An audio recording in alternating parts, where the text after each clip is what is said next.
அன்பும் பண்பும் பாசமும் நேசமும் நிறைந்த நட்புகளுக்கும் உறவுகளுக்கும் என் இனிய காலை வணக்கம். இன்று ஒரு குறள். கடவுள் வாழ்த்து, அதிகாரம் 1, குறள் எண் 2. கற்றதனால் ஆய பயனன்கள் வாளறிவான் நற்றால் தொழார் எனின். தூய அறிவு வடிவமாக விளங்கும் இறைவனுடைய நல்ல திருவடிகளை தொழாமல் இருப்பாரானால் அவர் கற்ற கல்வியினால் ஆகிய பயன் என்ன என்று கேட்டுள்ளார். உண்மைதானே? எனக்கு உண்மை. நீங்கள் மற்ற எல்லாத்துக்கும் நான் உண்மைன்னு சொல்ல விரும்பலை. சில பேர் தீக்காவாக இருக்கலாம். ஏன்னா அறிஞர் அண்ணாவே தீக்காவிலிருந்து விலகி வந்தவுடன் பெரியாரிடமிருந்து, பெரியாரை அவருக்கு ரொம்ப பிடிக்கும். பெரியார் தான் நம் நாட்டை உயர்த்தி நிலைநிறுத்தினார் என்பது மறுக்க முடியாத உண்மை.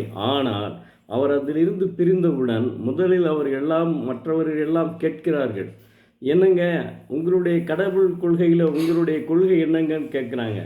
அதுக்கு அறிஞர் அண்ணா அவர்கள் செய்தியாளர்களிடம் சொல்லுவது, திருமூலர் பத்திரிகையில் உள்ளபடி, திருவள்ளுவர் எழுதியிருக்கார்ல, திருமூலம், அதில் உள்ளபடி ஒன்றே குலம் ஒருவனே தேவன் என்று சொல்கிறார்.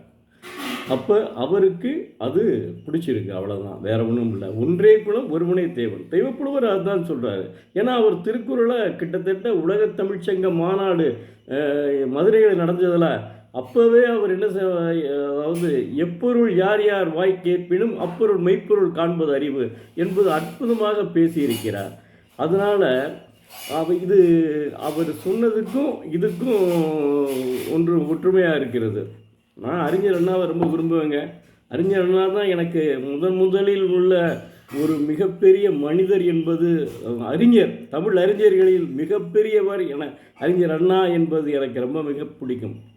அதாவது பச்சையப்பன் கல்லூரியிலே 2 பட்டம் பெற்றவர், மறுக்க முடியாத மனிதர். தூய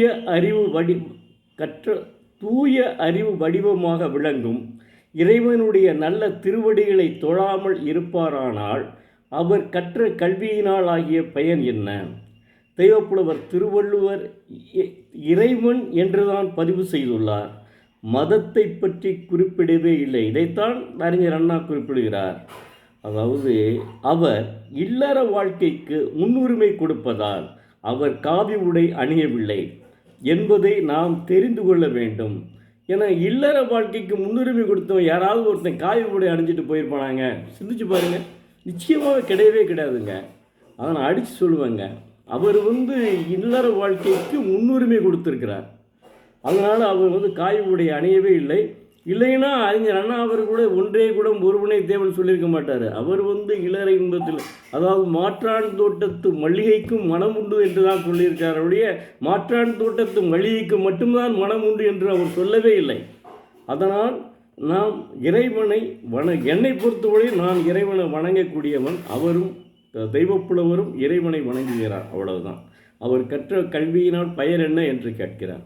நன்றி, வணக்கம். மீண்டும் நாளை பார்ப்போம்.